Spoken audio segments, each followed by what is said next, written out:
Welcome back in 10 series. Hello guys, how are you? I hope you all are doing well. जैसे कि आप सब जानते हैं कि हमारी टेंस की सीरीज़ चल रही है। हमने पास्ट के और प्रेजेंट के सारे टेंस को कवर कर लिया है। आज हम मूव ऑन करने वाले हैं फ्यूचर इंडेफिनिट टेंस पर, जिसको हम सिंपल फ्यूचर टेंस भी कहते हैं।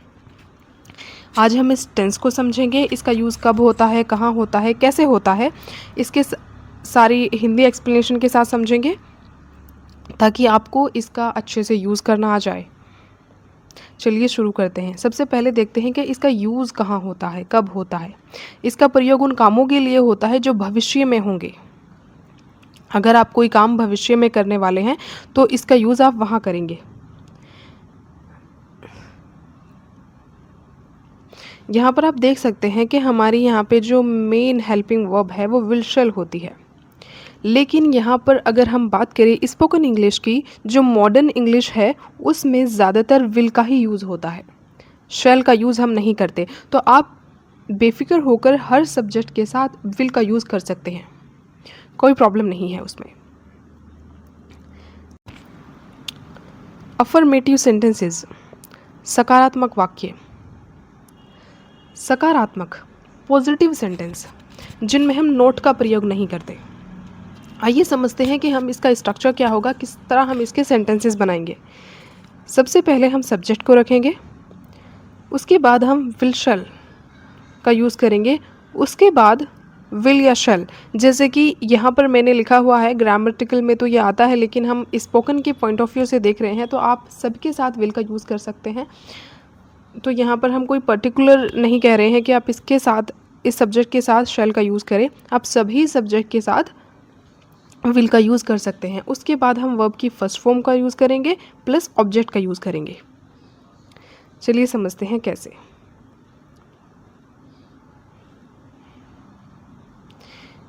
यहाँ पर एक सेंटेंस है, I will go to the market tomorrow, मैं कल बाज़ार जाऊँगा। तो यहाँ पर आपने सब्जेक्ट का यूज़ किया आई है, यहाँ पर आप सभी सब्जेक्ट के साथ विल का यूज़ कर सकते हैं। फिर आपने हम यहाँ पे वर्ब की फर्स्ट फॉर्म को रखा जो कि यहाँ पर गो है। फिर आपने अदर सेंटेंसेस बना लिया, टू द मार्केट, मैं कल बाज़ार जाऊँगा। अगर आपको सब्जेक्ट वर्ब ऑब्जेक्ट ये समझने में प्रॉब्लम आती है तो आप हमारी टेंस की सीरीज़ में जो हमने सबसे पहला वीडियो बनाया था वो सब्जेक्ट वर्ब ऑब्जेक्ट पर बनाया था। जो हमारे सेंटेंस में वर्ब होती है, मेन वर्ब होती है, हेल्पिंग वर्ब होती है, क्या होती है, कौन सी मेन वर्ब होती है, कौन सी हेल्पिंग वर्ब होती है। अगर आपको ये समझने में प्रॉब्लम है क्या सब्जेक्ट होता है, किस तरीके से आप पहचानेंगे आपके सेंटेंस में कि ये हेल्पिंग वर्ब है या मेन वर्ब है या सब्जेक्ट है, तो आप उस वीडियो को जाकर देख सकते हैं। आपको क्लियरली समझ आ जाएगा क्या सब्जेक्ट है और क्या ऑब्जेक्ट है, और क्या आपकी कौन सी वर्ब है, हेल्पिंग वर्ब है या मेन वर्ब है।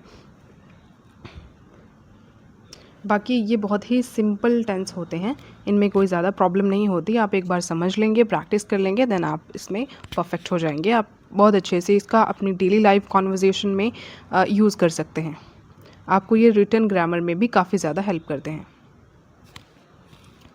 She will help me in my work, वह मेरे काम में मेरी मदद करेगी। सो यहाँ पर हम बात कर रहे हैं फ्यूचर की, कि फ्यूचर में वो ऐसा करेगी। They will play cricket in the evening, वे शाम को क्रिकेट खेलेंगे। We will attend the party next week, हम अगले हफ्ते पार्टी में शामिल होंगे। We will call you at night, वह तुम्हें रात में फ़ोन करेगा। तो ये थे हमारे अफर्मेटिव सेंटेंसेस, पॉजिटिव सेंटेंस, जो सकारात्मक वाक्य जिनमें हम नोट का प्रयोग नहीं करते हैं, हम सिंपली एक स्टेटमेंट देते हैं। अब हम देखते हैं नेगेटिव सेंटेंस, नकारात्मक वाक्य। उसका भी स्ट्रक्चर हम देख लेते हैं। सब्जेक्ट का यूज़ करेंगे प्लस विल लगाएंगे, प्लस हम विल के बाद नॉट का उपयोग करेंगे, प्लस V1 प्लस ऑब्जेक्ट। इस पर बेस्ड हम सेंटेंस बनाएंगे। यहाँ पर शैल लिखा हुआ है, लेकिन आपको स्पोकन इंग्लिश के पॉइंट ऑफ व्यू से जैसे कि हम सीख रहे हैं तो आपको सभी सब्जेक्ट के साथ विल का ही यूज़ करना है। I will not eat junk food, मैं जंक फूड नहीं खाऊंगा। तो यहाँ पे आपने आई सब्जेक्ट को यूज़ किया, उसके बाद आपने यहाँ पे जो हमारी हेल्पिंग वर्ब है विल उसको यूज़ किया, उसके बाद हमने नोट लगाया, वर्ब की फर्स्ट फॉर्म ईट हाई, देन हमारा अदर सेंटेंसेस आ गया। इस तरीके से हम टेंस बनाएंगे, इस सेंटेंस बनाएंगे। She will not sing today, वह आज गाना नहीं गाएगी। We will not go to school on Sunday, हम रविवार को स्कूल नहीं जाएंगे। They will not watch TV tonight, वे आज रात टीवी नहीं देखेंगे। He will not come here again, वे यहाँ फिर नहीं आएगा। आपको लास्ट में प्रैक्टिस सेंटेंस भी मिलेंगे जो आप उनको प्रैक्टिस कर सकते हैं, कमेंट बॉक्स में लिख सकते हैं। अगर आप सही लिखेंगे तो डेफिनेटली मैं आपको रिप्लाई करूँगी। इंट्रोगेटिव सेंटेंसेस, प्रश्नवाचक वाक्य जिनमें आप सवाल पूछते हैं। इंट्रोगेटिव सेंटेंसेस, ये इसका स्ट्रक्चर है। सबसे पहले हम विल का यूज़ करेंगे, उसके बाद हम सब्जेक्ट का यूज़ करेंगे। आप नॉट का प्रयोग करेंगे, प्लस आप वर्ब की फर्स्ट फॉर्म प्लस ऑब्जेक्ट। यहाँ पर हम देख रहे हैं इंट्रोगेटिव प्लस नेगेटिव सेंटेंसेस। ये प्रश्नवाचक भी है और इसमें नोट का प्रयोग भी है, ये नेगेटिव भी है। अगर आपको यहाँ पर सिर्फ इंट्रोगेटिव बोलना है तो आप यहाँ पे नोट को हटा सकते हैं, सिंपली आप सब्जेक्ट को यूज़ करके आपका अदर सेंटेंसेस बोल सकते हैं। चलिए समझते हैं किस तरीके से आप बोलेंगे।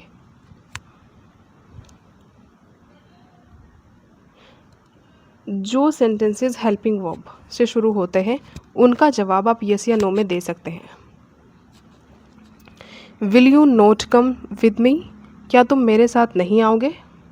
तो यहाँ पे आपने जैसे कि ये सेंटेंस इंट्रोगेटिव प्लस नेगेटिव है तो यहाँ पे आपने विल हेल्पिंग वर्ब को यूज़ किया, देन हमारा यू हमारा यहाँ पर एक सब्जेक्ट है, फिर आपने यहाँ पे नोट का प्रयोग किया, फिर हमारी वर्ब की फर्स्ट फॉर्म जो कि कम है ये आ गया, फिर विद मी आपने अदर सेंटेंसेस को लिख दिया।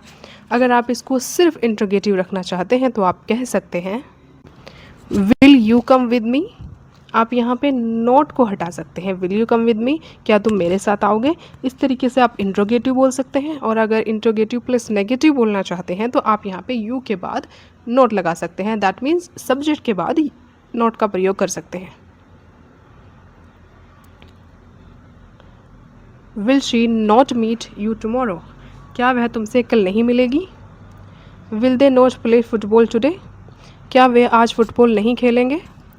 Will he not attend the meeting, क्या हम मीटिंग में शामिल नहीं होंगे। Will he not help his friend, क्या वह अपने दोस्त की मदद नहीं करेगा। अब हम WH वर्ड से बनने वाले सेंटेंसेस को देखते हैं।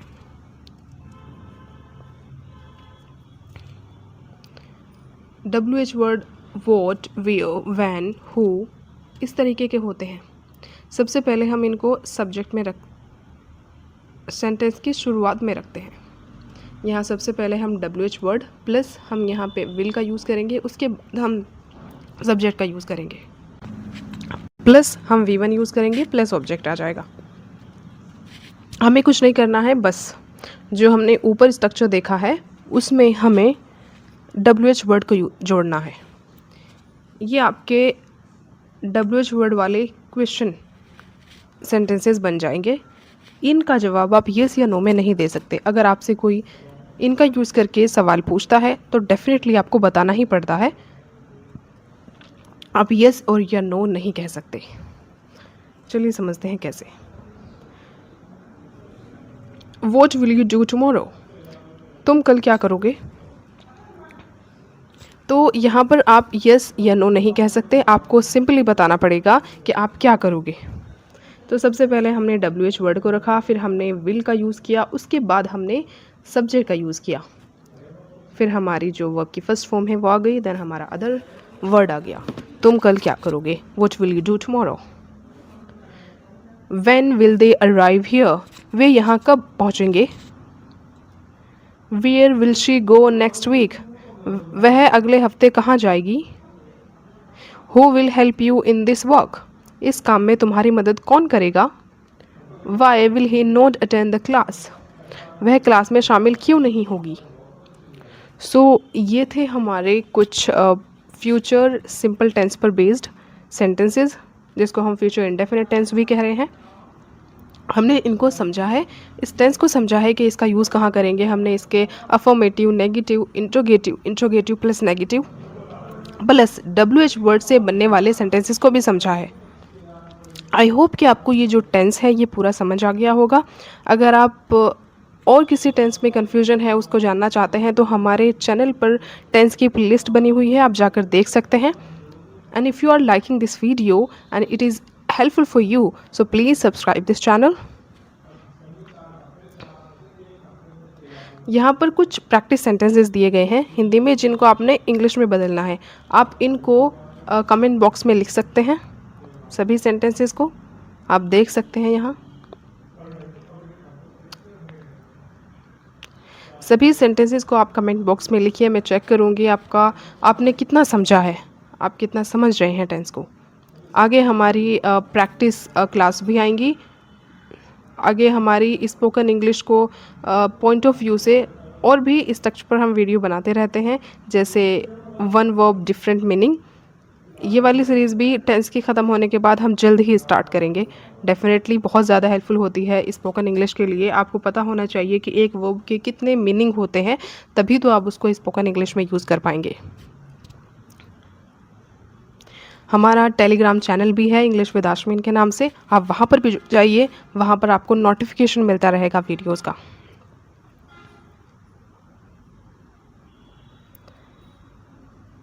Thanks for watching. Keep learning, keep practicing. See you in the next video. Bye bye. Take care.